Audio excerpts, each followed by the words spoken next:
네, 오늘은 사사기 6장으로 말씀을 전합니다. 오늘 사사기 본문의 시작은요, 여전히 이스라엘의 암울한 영적 상태를 알려주는 그런 기록으로 시작하는 것을 보게 됩니다. 1절에 보니까요, 이스라엘 자손이 또 여호와의 목전에서 악을 행하였다, 이렇게 기록하고 있는 것이죠.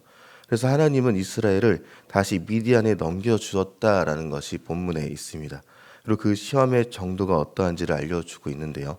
이스라엘이 파종할 때 동방 사람들이 밀고 들어왔고 이스라엘이 먹을 수 있는 것이 없게 되었다, 이렇게 이야기를 하고 있는 것이죠. 이스라엘의 악을 행한 이 대가에 대해 분명히 기록하고 있는 것입니다. 궁핍이 계속해서 심해진 상황, 그 상황에 대한 이야기를 나누고 있으면서 그 후에 이스라엘은 하나님께 부르짖게 됩니다.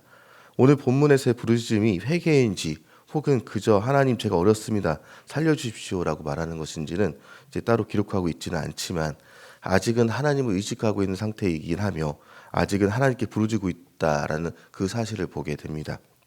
이유는 사실은 사사기 후반으로 갈수록 이스라엘이 악을 행하지만 더 이상 하나님께 부르짖지 않는 모습으로 점점 변해가고 있는 모습을 나중에 보여주기 때문에 점점 더 악해져가는 이스라엘, 그런 상황을 보게 되게 되는 것이죠. 그리고 그 때문에 우리는 우리의 스스로의 모습을 돌아보아야 합니다. 우리도 하나님 앞에서 살아간다라고 말을 하지만 주님이 원하시는 것과는 정반대의 길로 갈 때가 많습니다.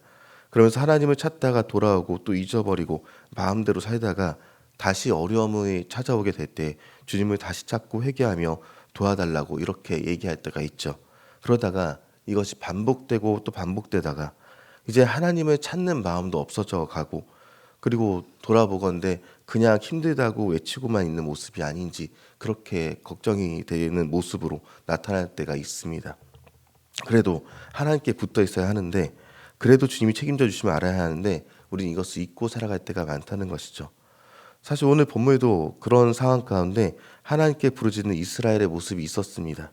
그리고 그런 상황 가운데서 왜 이 땅에 어려움이 있는지, 하나님 왜 구원자를 보내주시지 않는지 한숨을 쉬던 한 젊은이를 그렇게 하나님께서 만나 주시는 것을 보게 되는 것이죠.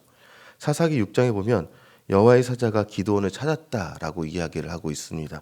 그리고 기드온은 한숨을 쉬며 하나님께 말합니다. 주여, 어찌 이런 일이 우리에게 있습니까? 너무 힘듭니다, 이렇게 말하고 있는 것입니다. 아이러니한 이야기 중 하나는요, 하나님의 천사가 기드온에게 큰 용사여 이렇게 부르고 있는데요, 기드온의 모습은요, 사실 큰 용사라고 불릴 만한 어떤 외적인 모습도 하나도 없었습니다. 그 모습이 11절에 보니까요, 미디안 사람들의 눈을 피해서 작고 작은 그 술틀에 들어가서 몰래 곡식을 털고 있는 연약하고 어쩌면 좀스러운 모습을 가진 그런 모습을 기드온이 보여줍니다. 그러면서 나 아닌 다른 사사를 하나님께서 불러주셔야 하는 거 아니냐며 푸념하고 있을 뿐이 그런 사람이 바로 기드온인 것입니다. 그때 하나님의 사자가 기드온에게 말합니다. 14절 내용인데요, 14절 내용을 같이 한번 읽어보겠습니다. 여호와께서 그를 향하여 이르시되 너는 가서 이 너의 힘으로 이스라엘을 미디안의 손에서 구원하라.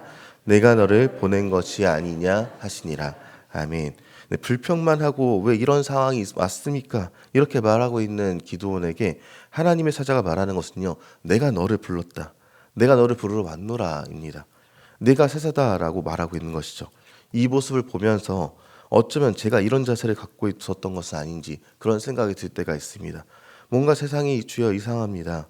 그리스도인이 그리스도인답지 않고요, 어떻게 이런 세상이 되었으며 어떻게 우리는 이렇게 힘든 모습으로 살아가야 합니까? 그때 기드온을 부르신 주님이 우리를 불러주신다는 것이죠.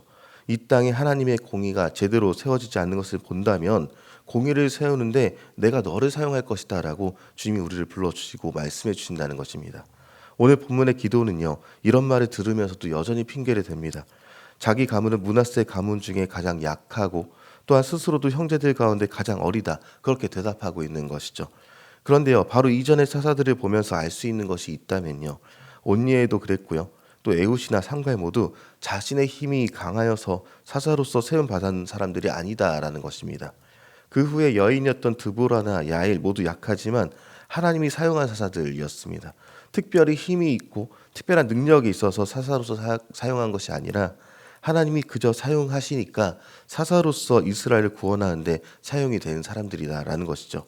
오늘 본문 사사기 6장 16절을 보면요, 하나님께서는 너와 함께 하시리라라고 말씀하시는 그런 장면이 있습니다.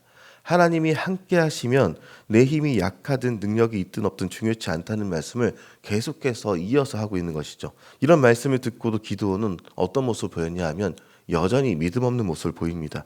그래서 그는 스스로가 은혜 받은 사람인지를 확인하고 싶어 했고, 두 번째로는 정말로 끝까지 하나님이 자신과 함께 하고 싶은지를 확인하고 싶어하는 그런 모습을 보이게 됩니다.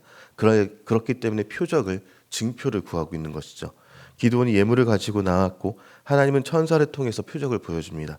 이제 기드온은 하나님을 대면하여 보았다 해서 두려움에 빠지게 되는 모습을 오늘 장면에 그려지고 있습니다.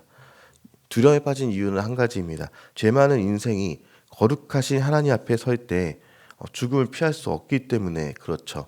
그러나 하나님은 은혜를 주시면서 기드온을 안심시킵니다. 기드온은 그제서야 여호와 살롬 평안을 얻게 된 것이죠.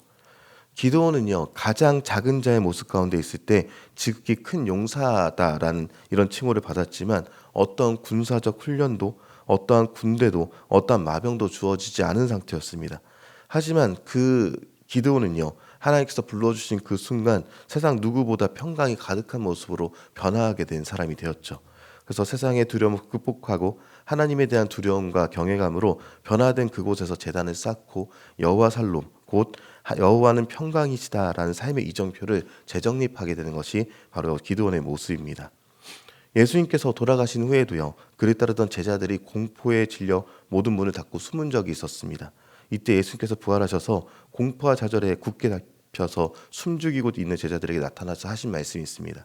평강이 있을지어다, 이렇게 인사하셨던 것이죠. 기드온을 만나주신 주님께서는 평강을 주셨고요.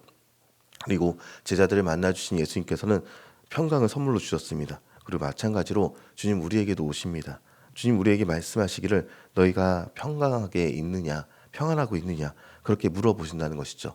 그리고 우리가 만약 평안하지 않다면 세상을 두려워하는지 하나님을 두려워하며 경외하는지 돌아보면서 하나님께서 주시는 평강 자체를 누리면서 기드온을 만나주신 하나님, 우리도 만나달라고 주님 앞에 나아가는 저 여러분의 모습이 되길 주님의 이름으로 소망합니다.